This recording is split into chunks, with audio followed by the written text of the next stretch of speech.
Hello, good morning to everyone. Very warm welcome on behalf of our WG1 group. We are just waiting a few seconds before starting. But then we have to be very strict on time because we have three wonderful presentations today. Yeah, just for those who have not met yet, my name is WG1 and I'm working for Handbook Research Institute, and I will moderate this session today as I have been with our nice colleague Edwin Canters, the co-leader of WG1 in the prolongation of BESTPRAC. So now I see that there are more than 100 people, so no pressure at all to my speakers. But let's start, let's jump in. As I said, we have three wonderful presentations. We have three wonderful speakers, and the first will be Anna Rask, who is currently Senior Research Advisor at the Royal Institute of Technology. And basically, she has wonderful experience with related to large-scale cooperative projects within Pillar 2 of Horizon 2020 and Europe. And she's very much experienced in the topic of impact, drawing impact pathways, and so on. Basically, I could list her wonderful and huge track record, but I will not take much of her time.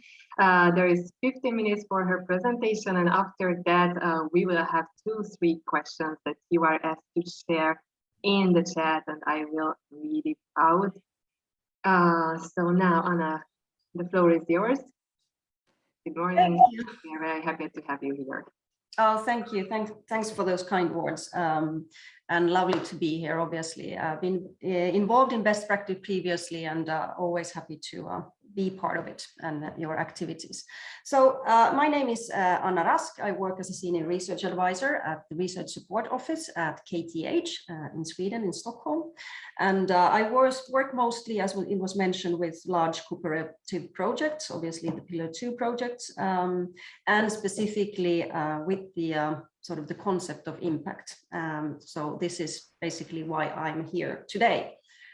So I was, in this short time, I will try to say a few words about the impact culture. We have some specific activities, how we work with that at KTH, and also stress the importance that, the grant office staff, specifically those working with Horizon Europe, how to be part of it, how I've been part of it in my day-to-day work.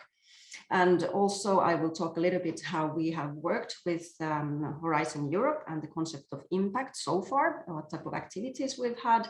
And also naturally, I will talk about the impact pathways in Horizon Europe and how we've been working with that specific concept with our researchers.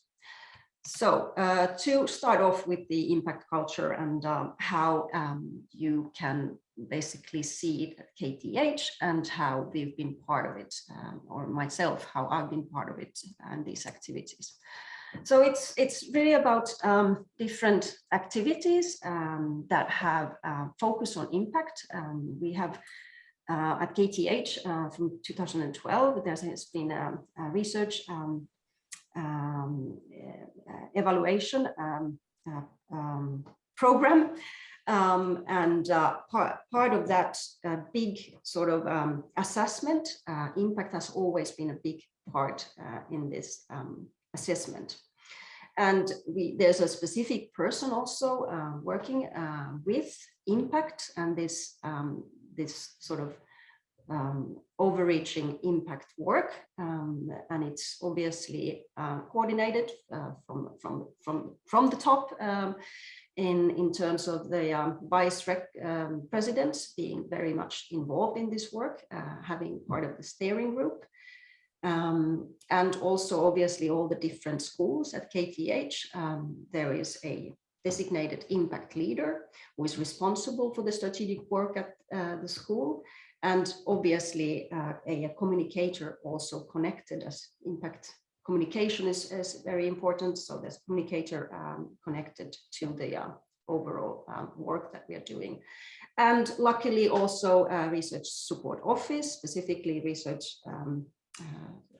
or people working with European projects have had a role in that work as well.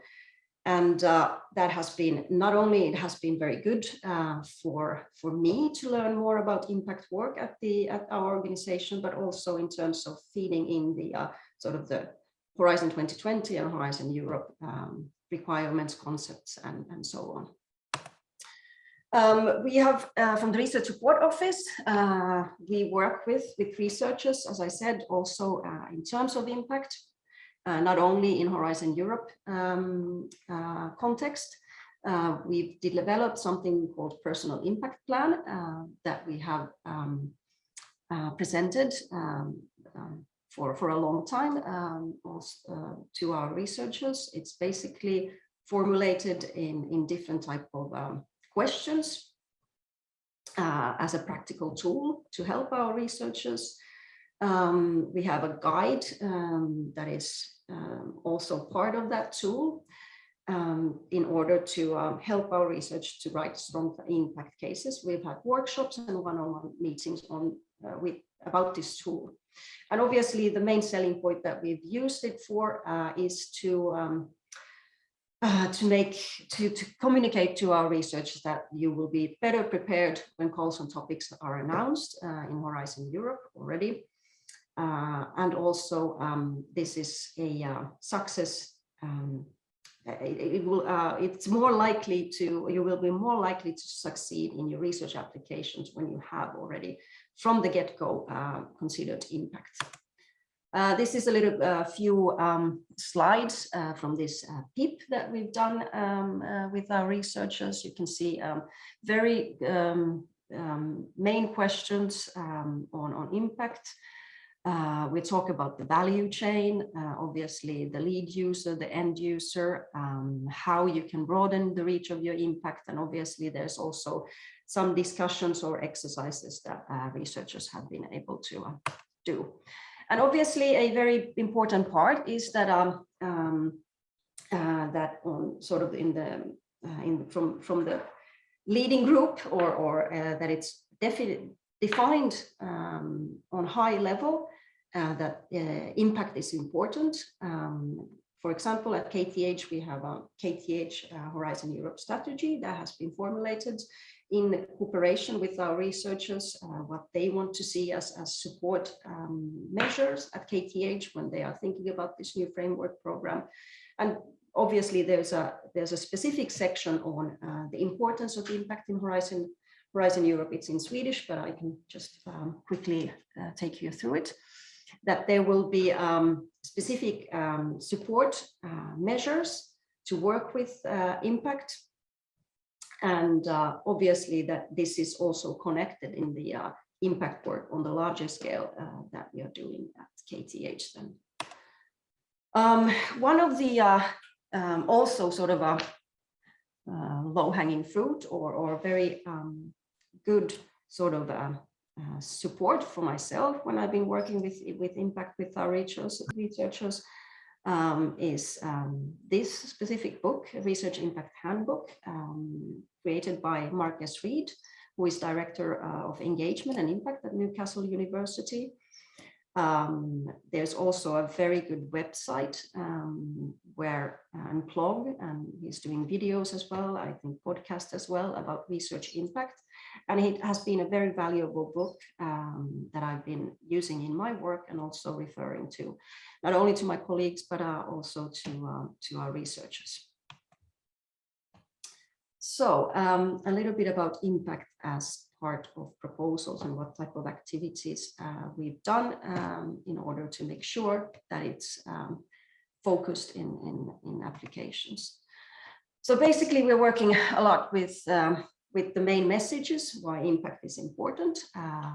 Obviously, as I mentioned previously, to make sure that the researcher knows that you will be more likely to succeed in competitive calls for funding, obviously not only Horizon Europe, but also in other type of funding calls for external research funding.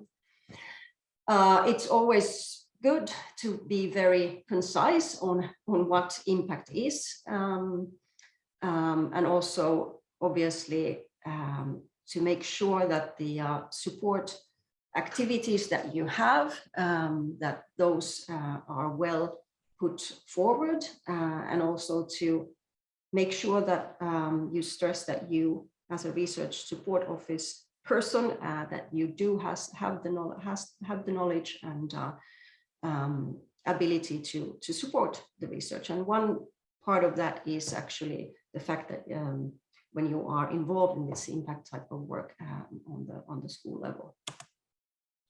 This is probably a lot of my colleagues know Robert S. Porter, well known from EARMA conferences as well.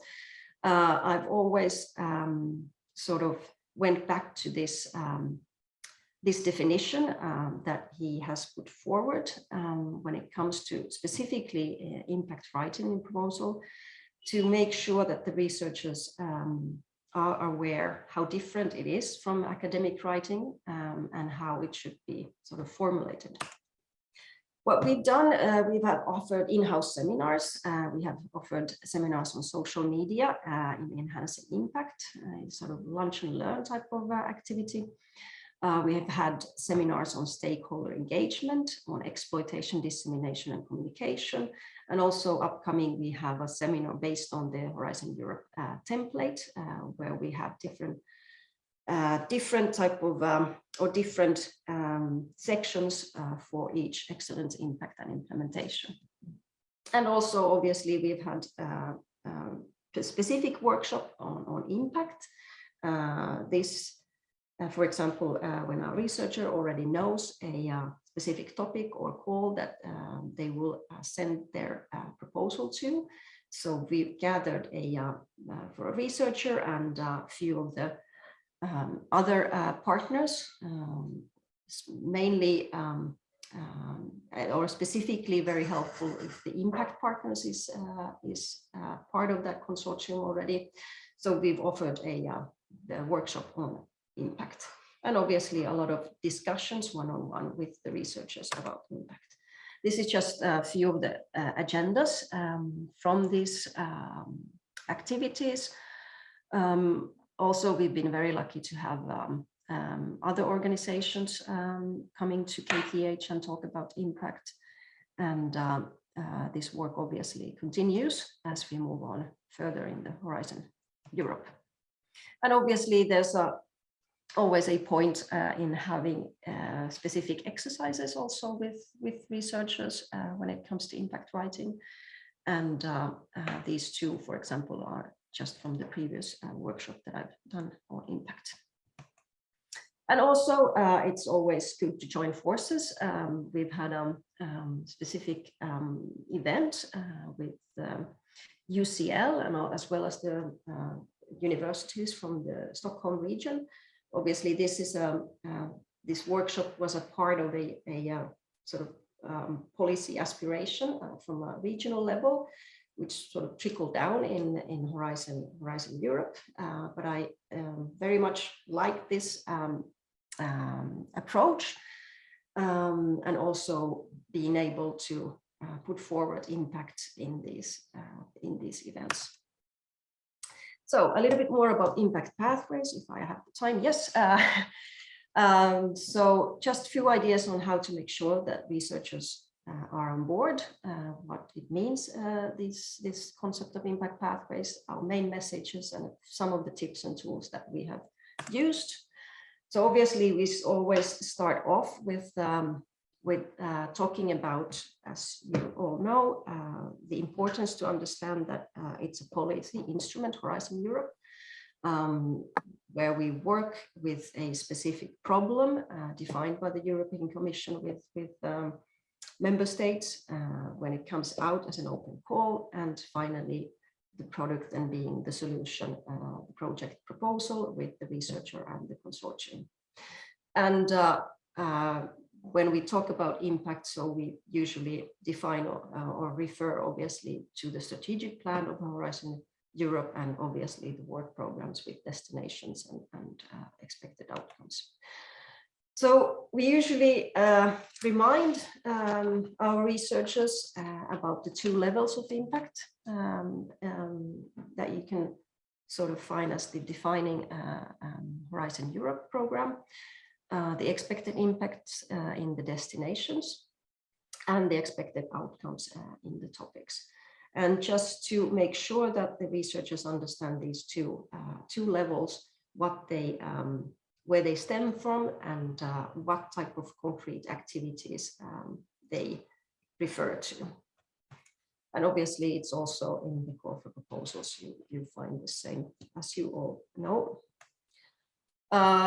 We go back, obviously, when we talk about the results that give specific. These are obviously Commission slides, but we have our own slides as well on these type of activities. We talk about the specific results, what it is, what it can be, and we talk a lot about expected outcomes. And this term has, as I've experienced, can be quite challenging. It's good to be very clear with the researchers what it means. It's not about results, it's more about enabling systemic changes, how it's different from the impacts that the Commission is talking about, as in terms that is shortly after the project or during, and obviously making sure that it's defined in the context and aligned with that. And many times we've had the sort of the problem of defining sort of the timeline for expected impacts, when expected outcomes should be stemming from a project. One of my Danish colleagues actually very nicely described a expected outcome as a bus stop, a possibility, engaging with stakeholders on your way to a destination. And this sort of example, I've found it very useful when talking about expected outcomes with the researchers.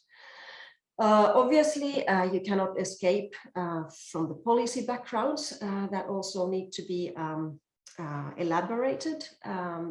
Usually you get the question from researchers that how much policy documents do I have to read through, how much of the policies do I have to be aware of. We usually refer to at least the Horizon Europe strategic plan. It's a very good document, it's short, concise, and has all the main elements to be aware of. And obviously these, as you know, the 4 key strategic orientations for greater impact. When it comes to pathway to impact, this is... I'm very sorry to interrupt you, just yes. reminding that you have a few seconds, very few. Perfect, very good. So this is the pathway to impact that we work with our researchers. And finally, obviously, as more concrete examples that you have, that the better. Commission is quite good on giving also these type of concrete examples. Best, obviously, if you can take them out of from your organizations. One thing that has proven very important also to make sure that the researchers understand the difference between communication, dissemination, and exploitation, and always coming back to that. We remind of the impact evaluation criteria, specifically determining of scale and significance, that they understand what the scale means, how widespread the outcomes and impact are likely to be, and the significance on the sort of the importance or the value of these benefits. And we go also back into specific thoughts on what the evaluators are weighting in terms of the impact. And these are few. You will get these slides, so you will find more information. We are also working a lot with the previously mentioned Marcus Reed, with rather good tables when it comes to stakeholder mapping and taking stakeholder mapping into impact. And obviously, as you know, many colleagues work with other type of tools, logical framework approach. I think it was also mentioned previously in EARMA event. That a lot of our colleagues work with that, and obviously there's the impact canvas that also is a very, very good tool when working with impact. So sorry about, I tried to be as fast as I could, hopefully. Thank you very much, Anna. I think all of us would be glad to listen more and learn more about this topic because it is of crucial importance. However, unfortunately, we are very much limited in time. So let me just read out the 2 questions that I've received, and if you could have an answer in 1 sentence, it would be highly appreciated. I will try. So the first one is from Sven, and he asks whether you would be willing to share the impact cases, a practical help document that you have produced. It would be very valuable and of great inspiration. I think that would be possible. Please do contact me separately, so I can talk more about that and maybe be able to share some parts of it at least. Perfect. Thank you for your willingness. And another from Edwin, who asks whether you would say that in your workshops, things change from Horizon 2020 to Horizon Europe, or is impact still impact? I would say that it's more about being confused on a higher level when it comes to impact. Now, Commission is very amended of giving examples and explanations on what they are looking for, but sometimes it makes it even harder to sort of define the impact. As I've experienced it, its impact is still impact, now with a sort of a sugar coating on top of it. If that's a good answer. Of course. Thank you very much, Anna. It was very nice to have you here again. And thank you for this very nice presentation and all the details. Now I will give the floor to Ashby, who is working as an independent consultant on EU research policy and open science. He is also employed at the Ludwig Boltzmann Gesellschaft in their grants office and has carried out a wonderful study on data management plans and so on and so forth. Daniela, you will have 15 minutes for your presentation again, and then I will open the floor for the questions. So please go ahead. So thank you very much for the kind introduction. So I will try to share my slides. Just a moment. Let's see if that works. I think by now we are all very well aware how Zoom works, but you never know. Can you see the slides? Yes, it works fine. Excellent. So thank you for the introduction. So I can actually already jump over the first slide, which is just about myself. And I'm going to talk about in my presentation a new tool for open access that the European Commission has supported. So it's run by a company called F1000 on behalf of the European Commission. But just to clarify, so my perspective in that, on the one hand, is the policy perspective, but specifically also that I was involved in a research project and we decided to publish in Open Research Europe. And since, you know, it's still a fairly new service, that's, I think, why I also got asked to say a little bit from that perspective. But just to be clear that I'm not employed by F1000, neither by the European Commission. I was for 6 years, but now I'm back in Vienna and no longer with the Commission. So it's not an official position of either the Commission or F1000. Still, I think it's good to start with a little introduction. So I did use some of the slides from the Commission fact sheet. So why and what is Open Research Europe?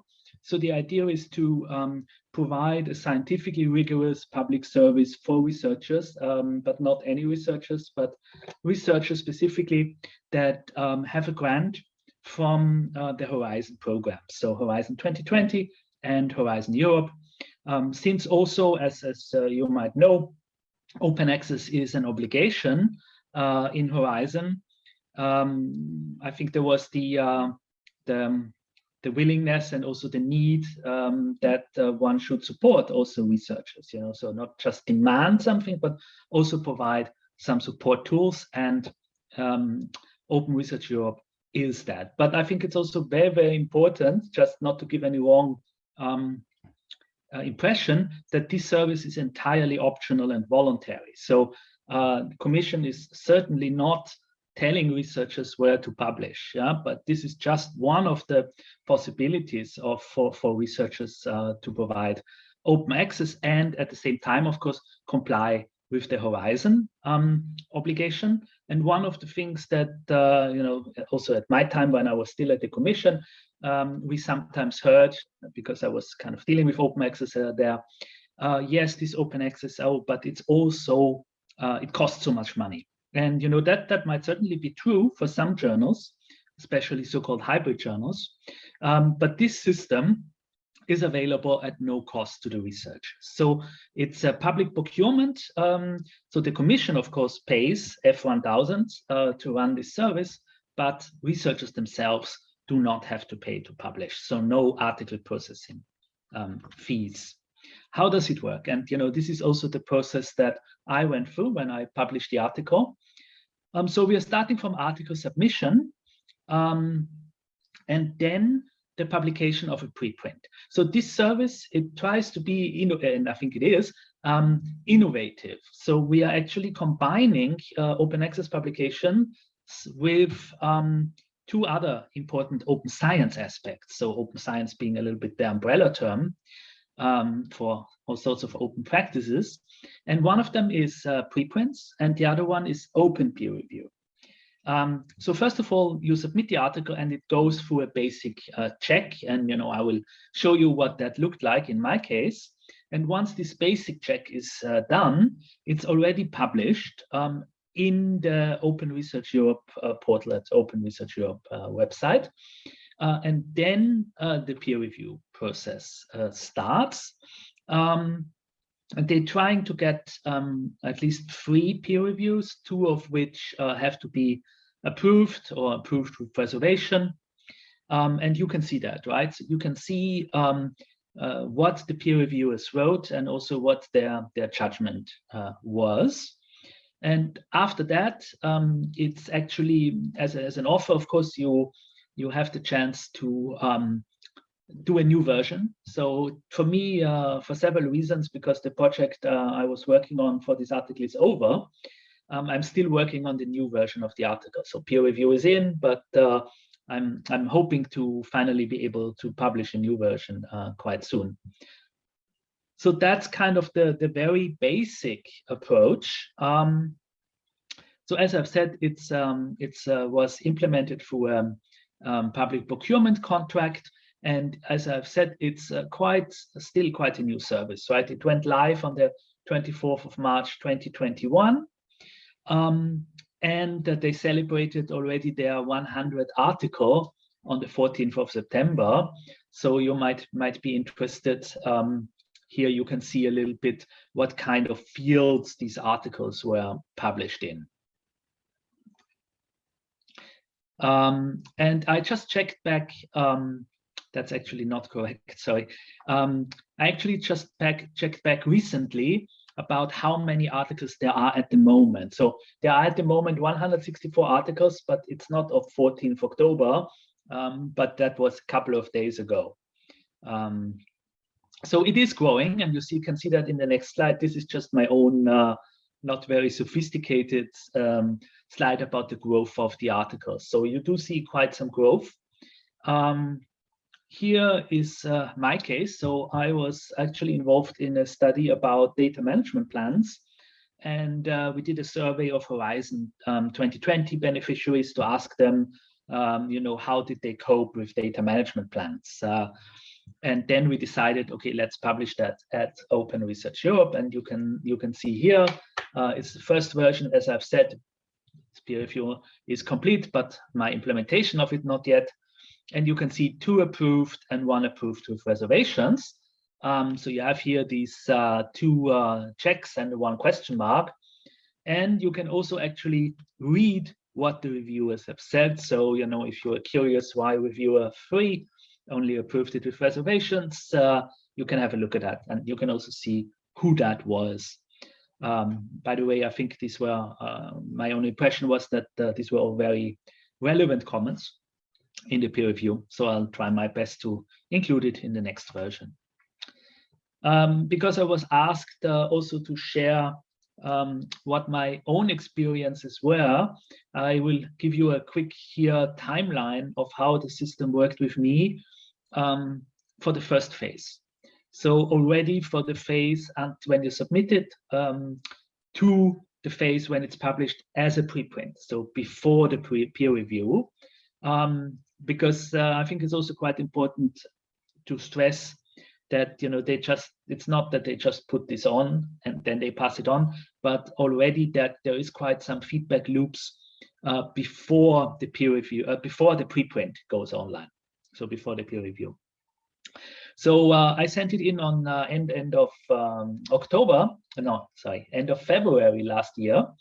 And I got some feedback middle of March with a questions about what was the ethic approval process for the study and the data license. So there's also the need to provide the underlying data with a CC BY license, but quite restricted. The CC BY license is the only one allowed, and I had a CC BY share alike, so I had to change that.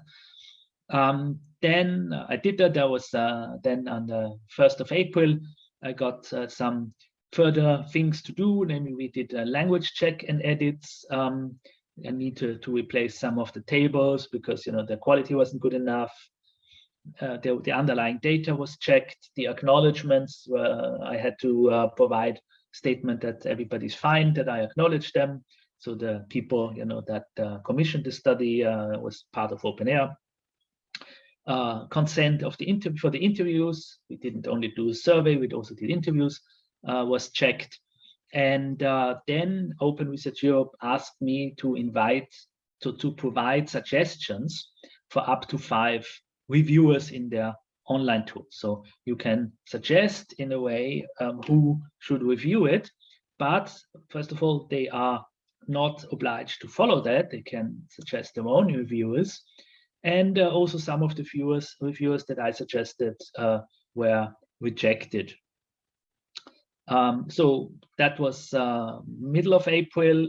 Then 8th of April, I got some further feedback regarding the underlying data, some further follow-up questions on the consent. Then I could show that I changed the license.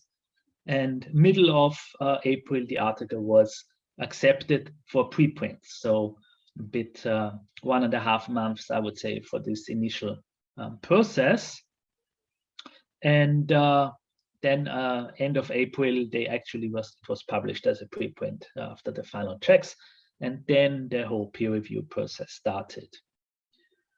And the peer review process in itself then took quite long. So that was a bit longer than I expected, I have to say, but also because, of course, peer review in itself, you know, need to chase the reviewers and so on. So what were my impressions? My first impression was that these pre-checks, so what I just described to you before the preprint is published, that was fairly swift and also well informed, and that it also put in, you know, some checks and barriers to ensure that already the preprint has a certain quality, as concerns, for instance, also the underlying data and so on.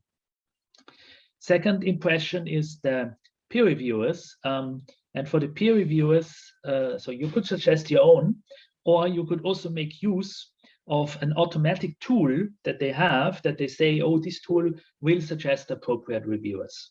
And here with this tool, I wasn't that keen on it, and it didn't actually provide that good results, because the database of reviewers, that was very much, at least that was my impression, for my topic, it was very much skewed towards the medical field and the natural sciences, but specifically the medical field. So this tool suggested some reviewers which have published about consent forms in medical research, but the paper was about data management plans, so far more broader.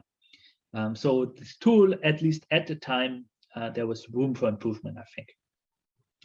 And I've said the peer review did take quite a couple of months, but that being said, it's I think still faster than in many traditional journals.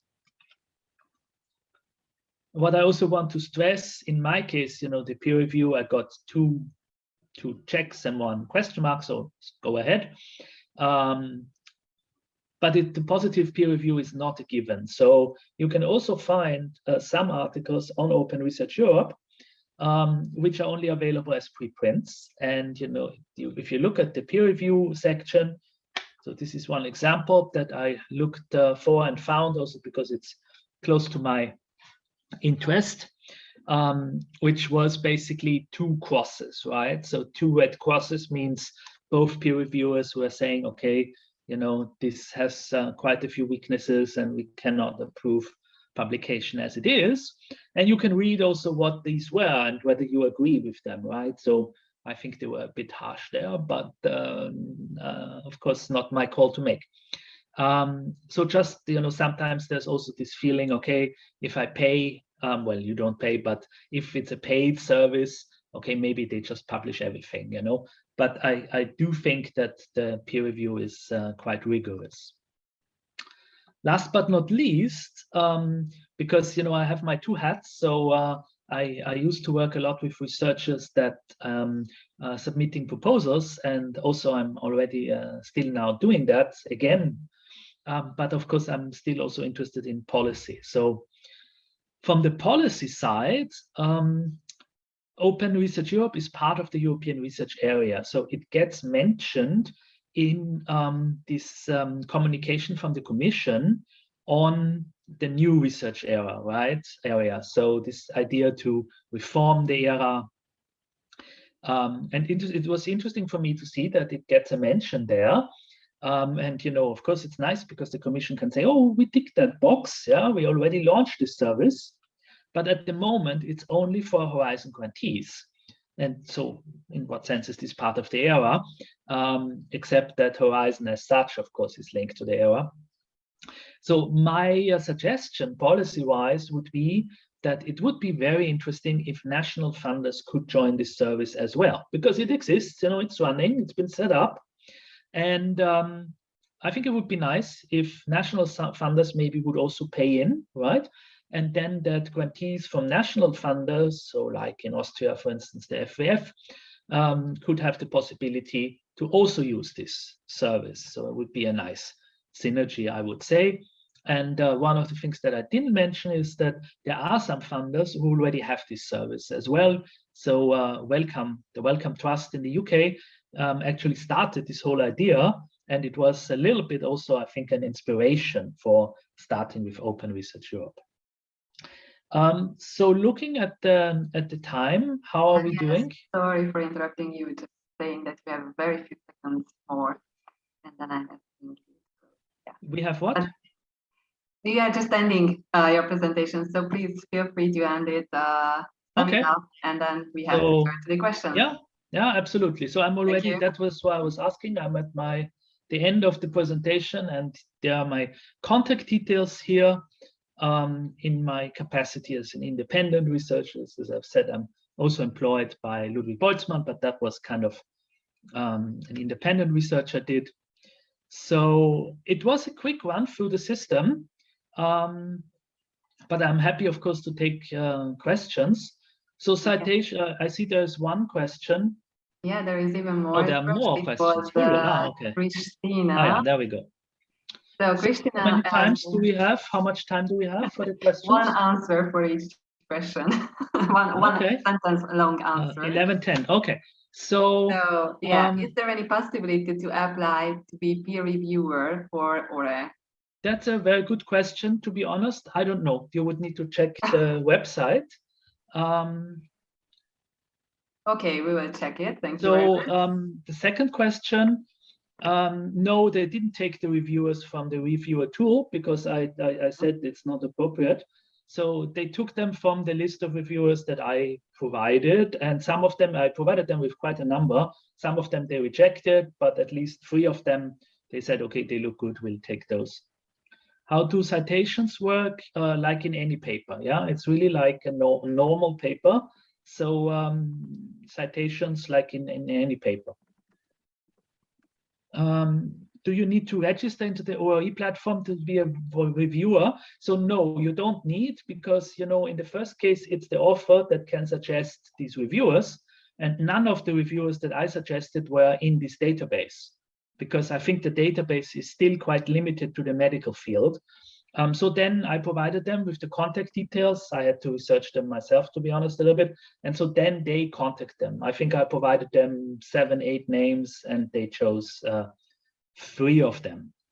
And then they contact, of course, I don't contact the reviewers, but I give them the names, they contact the reviewers and ask them whether they would be willing to do it. Thank you a lot. And there was also one question a bit earlier.